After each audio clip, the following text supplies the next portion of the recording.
एमाले कारबाही थालेपछि दुर्गा प्रसाईले गरी राजीनामा घोषणा। लघुवित्तबाट बस्न दिनभर जंगलमा लुक्छन् महिलाहरू। शेरबहादुर देउबालाई विश्वप्रकाश शर्माको सुझाव, राष्ट्रपतिको उम्मेद्वार बन्नुस्। गौतम बुद्ध विमानस्थलमा 25 फागुनदेखि जजिराले पुनः उडान गर्ने शान्ति प्रक्रियाको कामलाई सरकारले प्राथमिकतामा नराखेको सभामुखको टिप्पणी। केही नेताको प्रवृत्तिले जनतामा वितृष्णा छ भन्दै विश्वप्रकाश शर्माको भनाई। एउटा लघुवित्तलाई तिर्न अर्कोबाट ऋण, एउटै व्यक्ति 12 संस्थाको ऋणी। पोखराबाट करिब 25 जना सवार बस दुर्घटना। चितवन 2 मा उपनिर्वाचनका लागि रविलामी छानेले उम्मेदवारी दर्ता गर्दै पठान र अवतार 2 बने। यस वर्ष नेपालमा 10-10 करोड कमाउने विदेशी फिल्म। आजदेखि लुम्बिनी सरकारमा जसपा पनि सहभागी हुँदै राइट सेयरिङ एपहरूलाई नियमन गर्न कार्यविधि बनाउँदै बागमती प्रदेश 555 मादल बजाएर नेपाली सेनाले राख्यो विश्व रेकर्ड। राष्ट्रपति निर्वाचन बारेमा छलफल गर्न माओवादीले बोलाए पदाधिकारी बैठक। राष्ट्रपतिका उम्मेद्वारको को रहेका छन्, यसबारे पुरै जानकारी। साझा व्यक्ति नै राष्ट्रपतिको उम्मेद्वार भन्दै माओवादीका महासचिव देव गुरुङको भनाई। भौतिक पूर्वाधार विकासमा गुणात्मक फड्को आवश्यक छ भन्दै प्रधानमन्त्री प्रचण्डले भने। राष्ट्रपतिमा माओवादीले एमालेलाई साथ नदिने कल्पना पनि नगर्नुस् भन्दै नेकपा एमालेका अध्यक्ष केपी ओलीको भनाई। प्रधानमन्त्री प्रचण्ड र कांग्रेस सभापति शेरबहादुर देउबा बीच भेटवार्ता।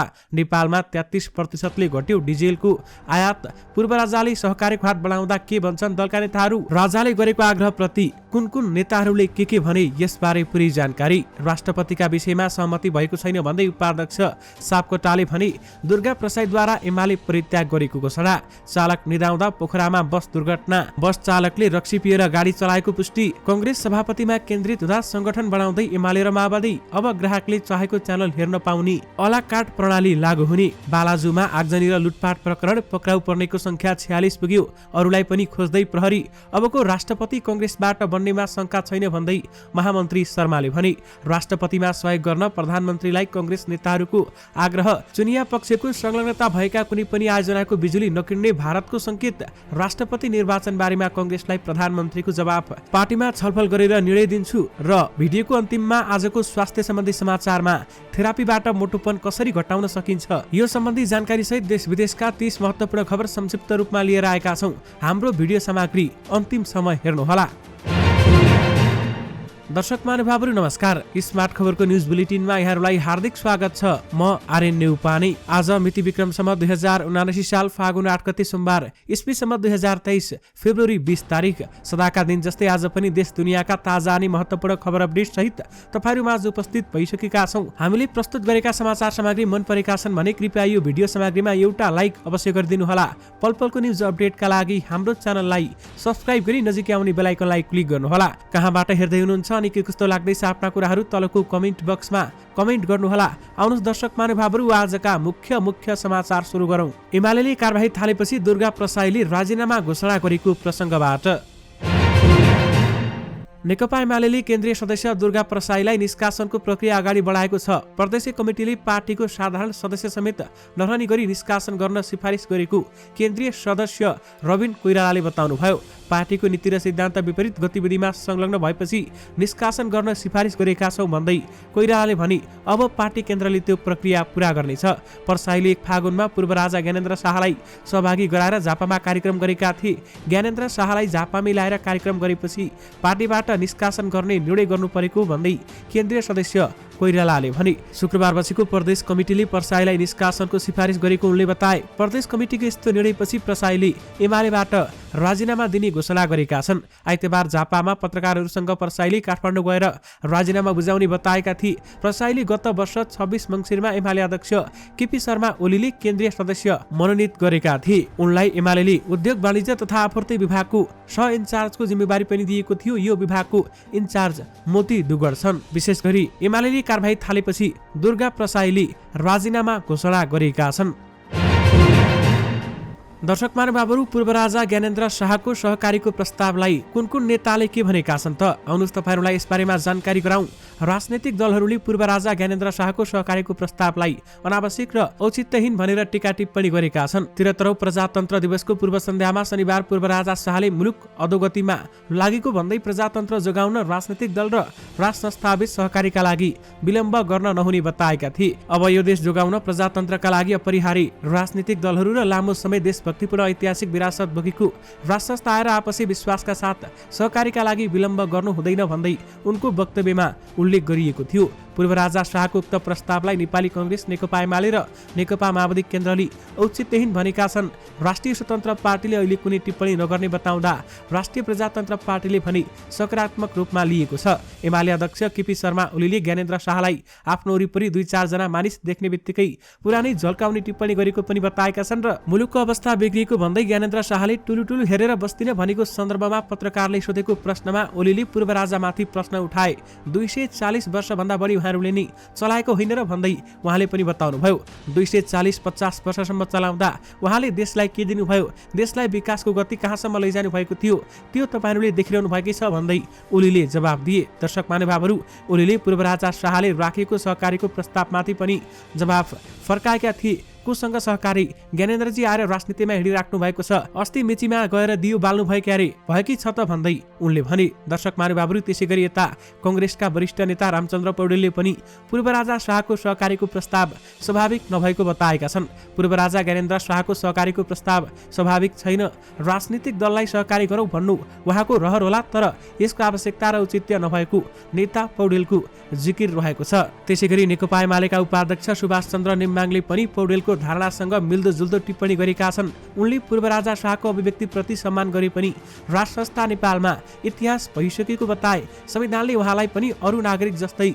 अधिकार दिएको छ, उहाँका आफ्ना कुराहरू होलान्, उहाँको चाहना, उहाँको अभिव्यक्तिलाई सम्मान गर्छु, तर राजतन्त्र भन्ने त अब इतिहास भयो भन्दै उहाँले बताउनुभयो। सम्मानका साथ राष्ट्र संस्थासँग सहकारी गर्ने भन्ने कुनै प्रसङ्ग बाँकी नरहेको नेम्बाङको तर्क रहेको छ। यस्तै माओवादी केन्द्रका महासचिव देव प्रसाद गुरुङले पूर्व राजा ज्ञानेन्द्र शाहको विज्ञप्ति औचित्यपूर्ण नभएको बताए। पूर्व राजा ज्ञानेन्द्रसँग कुन मुद्दामा सहकारी गर्ने उनको प्रश्न छ। देशमा संविधान गणतन्त्र स्थापना भइसकेको छ, संविधान र गणतन्त्र स्वीकार नगरेका पूर्व राजा शाहसँग सहकारीको औचित्य नरहेको उनको भनाइ रहेको छ। त्यसै गरी यता राष्ट्रिय स्वतन्त्र पार्टी रासपाका उपाध्यक्ष डोल प्रसाद अर्यालले पूर्व राजा शाहको सहकारीको प्रस्ताव बारेमा अहिले टिप्पणी नगर्ने बताएका छन्। उनले भने, अहिले म हेटौँडामा छु, पार्टीभित्र छलफल गरेर मात्र यसबारेमा टिप्पणी गरौँला, अहिले नबनौँ होला, पार्टीको बैठक बसेर यसबारेमा धारणा सार्वजनिक गर्ने उपाध्यक्ष अर्यालको भनाइ रहेको छ। राष्ट्रिय प्रजातन्त्र पार्टी राप्रपाका उपाध्यक्ष बुद्धिमान तामाङले भने पूर्व राजाले अगाडि सारेको सहकारीको प्रस्ताव मन परेको पनि बताए। पूर्व राजाले आह्वान गरेको कुरा नराम्रो छैन, मलाई मन पर्यो, देशको बिग्रँदो अवस्थालाई सुधार गर्न सबै दलसँग सहकारी गरेर जान्छौँ भन्नुभएको छ। आर्थिक, राजनीतिक, भूराजनीतिक, शान्ति सुरक्षाको व्यवस्था सङ्कट उन्मुख छ भन्दै उनी बताउँछन्। दर्शक महानुभावहरू, अहिलेसम्ममा पूर्व राजा ज्ञानेन्द्र शाहको प्रस्तावमा राष्ट्रिय स्वतन्त्र पार्टी मात्रै सकारात्मक देखिएको छ भने अरू पार्टीले वाद विवाद मात्र गरेका छन्, विवादमा उत्रिएका छन्। यसबारेमा हामी तपाईँहरूलाई अपडेट गराउँदै जानेछौँ। यातायात मजदुरको आन्दोलनको क्रममा गत फागुन 1 गते बालाजुमा भएको आगजनी लुटपाट र तोडफोडको घटनामा संलग्न 46 जना पक्राउ परेका छन्। घटना भएको दिनदेखि आजसम्ममा 46 जनालाई पक्राउ पारिएको काठमाडौँ प्रहरी प्रमुख एसएसपी दानबहादुर कार्कीले जानकारी दिनुभयो। यी मध्ये 15 जनालाई उपत्यका अपराध अनुसन्धान कार्यालयले पक्राउ गरेको हो भने बाँकी 31 जनालाई काठमाडौँ प्रहरी परिसर र मातहतका निकायले पक्राउ गरेका हुन्। दर्शक महानुभावहरू, फागुन 1 गते यातायात मजदुरको आन्दोलनको क्रममा बालाजुमा प्रहरीको गाडी जलाएका थिए। गङ्गोबस्थित लोछे मलमा लुटपाट भएको थियो। यी घटनामा यातायात मजदुरसँगै अन्य व्यक्तिको पनि संलग्नता देखिएको छ। त्यसमध्ये 46 जना पक्राउ परेका छन्। दर्शक महानुभावहरू, चितवन 2 मा उपनिर्वाचनका लागि दल दर्ता आह्वान भइसकेको छ। त्यसमा उपनिर्वाचनका लागि राष्ट्रिय स्वतन्त्र पार्टीका सभापति रवि लामिछानेले उपनिर्वाचनका लागि उम्मेद्वार दिने भएका छन्। दर्शक महानुभावहरू, उम्मेद्वार दिनको लागि सम्पूर्ण तयारी पूरा भएको समेत राष्ट्रिय स्वतन्त्र पार्टीले बताएको छ। रवि लामिछाने पछिल्लो केही समयदेखि त्यो काममा लागिरहेका छन् र त्यो कामलाई सफल पार्न उनी दिनरात नबनी लागि परेका हुन्। दर्शक महानुभावहरू, चितवन 2 बाट फेरि पनि उपचुनाव जित्नेमा उनी ढुक्क रहेका छन्। दर्शक महानुभावहरू, केही समय अगाडि राष्ट्रिय स्वतन्त्र पार्टीका सभापति रवि लामिछानेको नागरिकता मुद्दा सम्बन्धी अदालतले विपक्षमा फैसला सुनाएपछि रवि लामिछानेका सबै पद गएका थिए। उक्त पदहरूमा फेरि पुग्ने रवि लामिछानेको दाबी छ, म फेरि आउँछु, कतिचोटि मलाई पछार्नुहुन्छ, पछार्नुहोस्, अहिले मलाई पछारेर गृहमन्त्री बनाउनु भएको थियो, फेरि मलाई पछारेर के बनाउनुहुन्छ त्यो त तपाईँहरूलाई नै थाहा होला भन्दै उहाँले बताउनु भएको छ। र चितवन 2 मा उपनिर्वाचनका लागि रवि लामिछानेले उम्मेदवारी दर्ता गर्ने भएका छन्। र दर्शक महानुभावहरू, चितवन 2 मा एमाले, माओवादी, कांग्रेस र विभिन्न दलका नेताहरूले समेत आफ्ना उम्मेद्वार उठाउन लागेका छन् र उहाँहरूले पनि उम्मेदवारी दर्ता गर्ने बताइएको छ।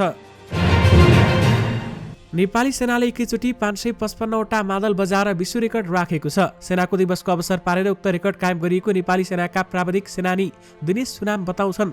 शनिबार टोली खेलमा आयोजित समारोहमा सेनाले एकैचोटि 555वटा मादल बजाएर प्रदर्शन गरेको थियो। कार्यरत उपरथी सागर बहादुर थापाको परिकल्पना रहेको यो योजनाको फिल्ड कमान्ड भने उनै सुनामले गरेका थिए। यो रेकर्ड कायम गर्नका लागि सेनाको वाद्यवादक टोलीले झण्डै 2.5 महिना अभ्यास गरेको सुनाम बताउँछन्। कम्पोज गर्दा सुरुमा सबै प्रेतनाबाट 40 जनाको टोली झिकायौं। उक्त टोलीलाई संगीतकर्मी खड्ग बुढा मगरले लगभग 2 साता तालिम दिनुभयो। पछि त्यही टोलीलाई 10वटा समूह बनाएर 500 बढीलाई सिकायौं। उनले भने लगभग 2.5 महिना अभ्यास गर्यौं। आफू वाद्यवादक रूपमा 2 दशक अगाडि काम गरेको भए पनि वर्ल्ड बुक अफ रेकर्डमा कीर्तिमान कायम गर्ने भनेपछि दबाव महसुस भएको सुनाम बताउँछन्। उनले अभ्यासको क्रममा टोलीमा 35 जना कहिले मादल नछुएको पनि रहेको उल्लेख गर्दै त्यत्रो टोलीलाई एकसाथ कमान्ड गर्न गाह्रो भएको थियो भन्दै उहाँले बताउनुभयो। यो रेकर्डले नेपालीको मौलिक बजारलाई अथवा बाजालाई विश्वमा चिनाउन थप मद्दत पुर्याउने हुँदा आफूलाई पनि खुसी लागेको उहाँले बताउनु भएको छ। यानि कि 555 मादल बजाएर नेपाली सेनाले विश्व रेकर्ड राखेको छ। प्रधानमन्त्री पुष्पकमल दाहाल र नेपाली कांग्रेसका सभापति शेरबहादुर देउवा सहित शीर्ष नेताहरूबीच राष्ट्रपतिको निर्वाचनका विषयमा छलफल भएको छ। प्रधानमन्त्री प्रचण्डलाई भेट्न कांग्रेस सभापति शेरबहादुर देउवा सहित वरिष्ठ नेता रामचन्द्र पौडेल, उपसभापति पूर्णबहादुर खड्का, महामन्त्री गगन थापा र नेता कृष्ण प्रसाद चेटौला आइतबार साँझ बालाटार पुगेका थिए। करिब 2 घण्टा संवाद भएपछि कांग्रेस नेताहरू बाहिरिएका छन् भने भेटमा कांग्रेसका तर्फबाट नेताहरूले राष्ट्रपतिको निर्वाचनमा सहयोग गर्न आग्रह गरेका छन्। जवाफमा प्रधानमन्त्री प्रचण्डले त्यसबारे पार्टीभित्र छलफल गरेर निर्णय दिने बताएका छन्। बैठकपछि कांग्रेस नेता रामचन्द्र पौडेलले भने छलफल सकारात्मक रूपले अघि बढेको बताए। हामीले आफ्ना कुराहरू राख्यौं, उहाँले पनि आफ्ना कुराहरू राख्नुभयो र हामीले उहाँका कुराहरू पनि सुन्यौं। छलफल सकारात्मक रूपले अघि बढेको छ। उहाँले पार्टीभित्र छलफल गरेर निर्णय दिन्छु भन्नुभएको छ भन्दै उहाँले बताउनुभयो। यानि कि कांग्रेसका शीर्ष नेताहरूले प्रधानमन्त्री प्रचण्डसँग भेटवार्ता गरेका छन् र हामीलाई राष्ट्रपतिमा सघाउनु पर्यो भन्दै उहाँहरूले बताउनुभयो। त्यसमा प्रचण्डले भने पार्टीभित्र छलफल गरेर निर्णय दिन्छु भन्दै बताउनुभयो। दर्शक मारेबाबुहरू लघुवित्तबाट बच्न दिनभर जंगलमा महिलाहरू लुक्ने गरेका छन्। जेतपुर सिमरा उपमहानगरपालिकाको नगौल गाउँका महिलाको दिनचर्या फेरिएको छ। खेतीबारी अर्मपर्ममा जुट्नुपर्ने महिलाहरू अचेल घरबार जोगाउन बिहानी जंगल पस्छन् र जमक्क सास परेपछि मात्र घर फर्किन्छन्। नगौलका महिलाहरू घाँसताउरा गर्न होइन, गरिबी निवारण गर्न गाउँ छिरेका लघुवित्तबाट जोगिन जंगल छिर्ने गरेका हुन्। सरहरू लघुवित्तका कर्मचारी घर घरमा आउनुहुन्छ। राति 8 बजेसम्म ढुकेर बस्नुहुन्छ। 43 वर्षीय पुनदेवी दनुवार सुनाउँछिन्। त्यसैले उहाँहरू आउनुभन्दा पहिले घरबाट निस्केर लुक्न जंगल जान्छौं भन्दै उनले बताएकी छन्। त्यसैगरी एउटा लघुवित्तलाई तिर्न अर्कोबाट ऋण एउटै व्यक्ति 12 संस्थाको ऋणी बनेको छ। दर्शक मानेबाबुहरू एउटाबाट पहिला आम जनताले ऋण लिन्छन्। त्यो ऋण लिएपछि ब्याजदर एकदमै धेरै उग्र हुन्छ। ब्याजदर धेरै भएकाले उनीहरूले समयमै ऋण तिर्न सक्दैनन् र त्यसपछि त्यो ऋण तिर्न अर्कोबाट ऋण लिन्छन्। त्यो अर्को लघुवित्तले गर्दा पनि ऋण थपिन्छ। त्यो अर्को लघुवित्तको पनि ऋण तिर्नुपर्ने हुन्छ। त्यो ऋण तिर्नुपर्ने गर्दा फेरि अर्कोबाट ऋण निकालिन्छ। दर्शक मानेबाबुहरू यसै गरी एउटै व्यक्ति 12 संस्थाको ऋणी हुन पुगेका छन्। पछिल्लो समय सामाजिक सञ्जालमा विभिन्न यस्ता समाचारहरू सम्प्रेषित समेत भइरहेका छन् भने दर्शक मानेबाबुहरू लघुवित्तबाट जनता धेरै दुखित भएको समेत बताइएको छ। पोखराको बेगनास पोखरा सडक खण्डमा बस दुर्घटना भएको छ। करिब 45 जना सवार रहेको ग2 ख 6747 नम्बरको बस डाँडाको नाग प्रहरी चौकी नजिकै सिसुवा नजिकै दुर्घटनामा परेको जिल्ला प्रहरी कार्यालय कास्कीले जनाएको छ। चालकले मादक पदार्थ सेवन गरी बस चलाएकै कारण पोखरामा बस दुर्घटना भएको पुष्टि भएको छ। 45 जना यात्रु बोकेको बस 27 लेखनथानमा सडकबाट 25 मिटर तल खोल्सामा खसेको थियो। जिल्ला ट्राफिक प्रहरी कार्यालय कास्कीका सूचना अधिकारी शिवप्रसाद पाठकले चालकको पूर्ण लापरवाहीका कारण दुर्घटना भएको बताए। प्रारम्भिक अनुसन्धानबाट चालकले मादक पदार्थ वा नशालु पदार्थ खाएका कारण दुर्घटना भएको देखिएको उनले सुनाएका छन्। उनका अनुसार घाइते मध्ये 3 जनाको गम्भीर अवस्था छ भने प्रहरी चौकी नजिकै रहेकाले समयमै घाइतेको उद्धार भएको उनले सुनाएका छन्। दर्शक मानेबाबुहरू बसमा चढ्दा तपाईहरूले पनि ध्यान दिएर चढ्नुहोला। नेपाली कांग्रेसका महामन्त्री विश्वप्रकाश शर्माले पार्टी सभापति शेरबहादुर देउवालाई राष्ट्रपतिको उम्मेद्वार बन्न आग्रह गरेका छन्। आज सुर्खेतमा जिल्ला स्तरीय भेलालाई सम्बोधन गर्दै शर्माले कांग्रेसकै राष्ट्रपति हुने दावी समेत गरेका छन्। राष्ट्रपतिको उम्मेद्वारमा वरिष्ठ नेता रामचन्द्र पौडेलको नाम पहिलो नम्बरमा रहेको भन्दै उनले पूर्व महामन्त्री कृष्ण प्रसाद चेटौला, जनजाति समुदायबाट गोपालमान श्रेष्ठ र दलित समुदायबाट मानबहादुर विश्वकर्मा पनि रहेको बताए। महामन्त्री शर्माले अघि भने शेरबहादुर देउवालाई नै बनाउने हो कि भन्नेमा हामी सोच्दैछौँ भन्दै उहाँले बताउनुभयो। नेताहरूको नेताहरूका अनुसार केही दिनअघि नेताहरूसँग भएको छलफलमा पनि शर्माले सभापति देउबा स्वयंलाई राष्ट्रपतिको उम्मेद्वार बन्न सुझाव दिएका थिए र तर देउबाले भने कहाँ हुन्छ त्यस्तो भन्दै तत्काल अस्वीकार गरेको पनि नेताहरू बताउँछन्। महामन्त्री शर्माले भने राष्ट्रपति भए शेरबहादुर देउबाको सम्मानजनक बहिर्गमन पनि हुने बताएका छन्। विशेष गरी शेरबहादुर देउबालाई राष्ट्रपतिको उम्मेद्वार बन्नुस् भन्दै विश्वप्रकाश शर्माले सुझाव दिएका छन्। त्यसैगरी विश्वप्रकाश शर्माले राजनीतिक भित्र कुनै पनि एक व्यक्तिले गरेको गल्तीका कारण पुरै राजनीति बदनाम हुने गरेको समेत बताएका छन्। नेकपा एमालेका अध्यक्ष केपी शर्मा ओली राष्ट्रपतिको चुनावमा माओवादी केन्द्रले एमाले उम्मेद्वारलाई साथ नदिने कुरा कल्पना भन्दा बाहिरको भएको बताएका छन्। आज पत्रकारहरूसँग कुरा गर्दै राष्ट्रपतिको विषयमा माओवादीसँग पहिला नै सहमति भइसकेको बताए। राष्ट्रपतिको चुनावमा माओवादीले साथ दिँदैन कि भन्ने कल्पना नै नगर्नुस्, ओलीले भने सबै कुरा पहिला नै फिक्स भइसकेको छ। राष्ट्रिय सहमतिका साथ एमालेका उम्मेद्वार राष्ट्रपति निर्वाचित हुन्छन्। कतिपय माओवादी नेताहरूले नै राष्ट्रपति एमालेलाई दिने भन्ने सहमति आफूलाई थाहा भएको बताइरहेका छन् नि भन्ने प्रश्नको जवाफमा ओलीले भने माओवादीका सबै नेता कार्यकर्तासँग सहमति गर्ने हो र भन्दै उनले जवाब पनि दिए। भौतिक पूर्वाधार तथा यातायात मन्त्रालयले गठन गरेका 3 कार्यदलका प्रमुख सहित मन्त्री नारायण काजी श्रेष्ठले प्रधानमन्त्री पुष्पकमल दाहाल प्रचण्डसँग छलफल गरेका छन्। मन्त्रालयले जनताको दैनिक जीवनसँग जोडिएका प्रश्नहरूलाई सम्बोधन गर्न विज्ञ सम्मिलित कार्यदल समेत बनाएको थियो भने भौतिक पूर्वाधार विकासमा गुणात्मक फरक आवश्यक छ भन्दै प्रधानमन्त्री प्रचण्डले बताउनु भएको छ। मौसमको कारण देखाउँदै गौतम बुद्ध विमानस्थलबाट उडान रोकेको जजिरा एयरलाइन्सले 2 महिनापछि पुनः उडान सुरु गर्ने भएको छ। यो विमानस्थल 2 जेटमा व्यावसायिक रूपमा सञ्चालनमा आएसँगै जजिराले गौतम बुद्ध अन्तर्राष्ट्रिय विमानस्थलबाट कुवेतमा नियमित उडान गर्दै आएको थियो। जजिराले 6 पुस 21 डिसेम्बरदेखि उडान रोकेको थियो। जजिराले 9 मार्चदेखि पुनः अन्तर्राष्ट्रिय उडान सुरु गर्न थालेको विमानस्थलका प्रवक्ता सुभाष झाले जानकारी दिनुभएको छ। यानि कि गौतम बुद्ध विमानस्थलमा 25 फागुनदेखि जजिराले पुनः उडान सुरु गर्ने भएको छ। नेकपा माओवादी केन्द्रका महासचिव देव प्रसाद गुरुङले राष्ट्रपतिको उम्मेद्वार साझा व्यक्ति हुनुपर्ने बताएका छन्। प्रेस सेन्टर नेपाल कास्कीद्वारा आज पोखरामा आयोजित पत्रकार भेटघाटमा उनले पार्टीगत भन्दा पनि साझा व्यक्तिबाट राष्ट्रपति खोज्न आवश्यक भएको बताएका छन्। कांग्रेस र एमालेले राष्ट्रपतिको उम्मेदवारी दिने तयारी गरेका छन्, तर पार्टीभन्दा बाहिरबाट संविधान र लोकतन्त्रको मर्म बुझेको साझा व्यक्ति राष्ट्रपति हुनुपर्छ भनेर हामीले भनेका छौं। उनले भने संविधानले पनि साझा र दलगत भन्दा बाहिरको व्यक्ति राष्ट्रपतिको परिकल्पना गरेको छ। विशेष गरी साझा व्यक्ति नै राष्ट्रपतिको उम्मेद्वार भन्दै माओवादी महासचिव देव गुरुङले बताउनु भएको छ। भारतीय पक्षले नेपालबाट थप विद्युत खरिद गर्न आनाकानी गरेको छ। चिनिया पक्षको संलग्नता रहेका जलविद्युत आयोजनाका बिजुली किन्न यसअघि नै आनाकानी गर्दै आएको उसले यस पटकको ऊर्जा सचिव स्तरीय संयुक्त निर्देशक समितिको बैठकमा पनि कुनै ठोस प्रतिबद्धता जनाएनन्। विद्युत उत्पादन प्रसारण र व्यापारका लागि नेपाल भारत ऊर्जा सचिव स्तरीय संयुक्त निर्देशक समितिको बैठक शनिबार सम्पन्न भएको हो भने बैठकमा नेपालको तर्फबाट ऊर्जा सचिव दिनेश घिमिरे र भारतको तर्फबाट विद्युत मन्त्रालयका सचिव अलोक कुमार नेतृत्वको टोली सहभागी थिए। दर्शक महानुभावहरू, बैठकमा चिनिया पक्षको संलग्नता भएका कुनै पनि आयोजनाको बिजुली नकिन्ने भारतले संकेत गरिसकेको छ।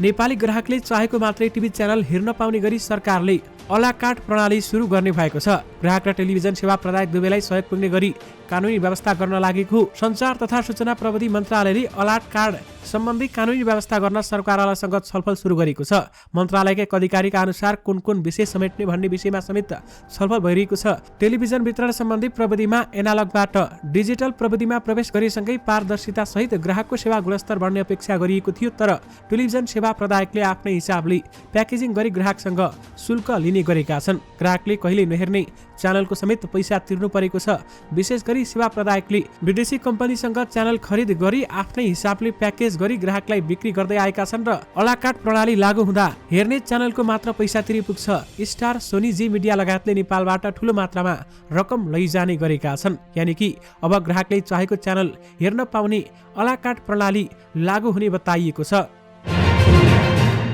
सभामुख देवराज घिमिरेले सरकारले शान्ति प्रक्रियाको बाँकी कामलाई पूर्णता दिने कार्यलाई प्राथमिकतामा नराखेको टिप्पणी गरेका छन्। आज एक कार्यक्रमलाई सम्बोधन गर्दै उनले सरकारले बेपत्ता पारिएका व्यक्तिको छानबिन र सत्य निरूपण तथा मेलमिलाप आयोगबाट सम्पादन गर्नुपर्ने कामहरूलाई प्राथमिकतामा नराखेको टिप्पणी समेत गरेका छन्। यानि कि शान्ति प्रक्रियाको कामलाई सरकारले प्राथमिकतामा नराखेको सभामुखको टिप्पणी रहेको छ। अवतार द वे अफ वाटर र पठान यस वर्ष नेपाली बक्स अफिसमा 2 अङ्कको कमाई गर्ने फिल्म बनेका छन्। भन्नुको अर्थ 2079 सालमा हलिउडको अवतार 2 र यशराज ब्यानरको बलिउड फिल्म पठानले 10 करोड रुपैयाँ हाराहारीमा कमाई गर्न सकेका छन्। माघ 11 गते रिलिज भएको पठानको नेपालमा life time collection 10 crore 8 lakh भन्दा माथि पुगेको छ भने त्यसैगरी अवतारले पनि 10 करोड भन्दा माथि कमाई गरेको छ। लुम्बिनी प्रदेशमा सरकारमा जनता समाजवादी पार्टी जसपाको पनि सहभागिता भएको छ। सत्तारूढ दलमध्ये हालसम्म लुम्बिनी प्रदेशसभामा जसपा र नागरिक उन्मुक्ति पार्टीको मन्त्रालयमा भागभण्डा थिएन। सत्तारूढ यी दुई पार्टीमध्ये जसपा संसदीय दलका नेता भण्डारीलाल अरिहरलाई कृषि तथा भूमि व्यवस्था सम्बन्धी मन्त्री बनाउन लागि छ। आज उनलाई उक्त मन्त्रालयको शपथ गराउने कार्यक्रम रहेको छ। राइड सेयरिङ एपहरूको नियमनका लागि बागमती प्रदेश सरकारले कार्यविधि तयार पार्दैछ। बागमती प्रदेश सरकारको श्रम रोजगार तथा यातायात मन्त्रालयका प्रवक्ता हरिहर पोखरेलका अनुसार राइड सेयरिङ एपहरूको नियन्त्रण र उचित व्यवस्थापनका लागि विद्युत सूचना प्रणालीबाट सञ्चालन गरिने राइड सेयरिङ सेवा सञ्चालन कार्यविधि 2079 तयार हुने भएको हो।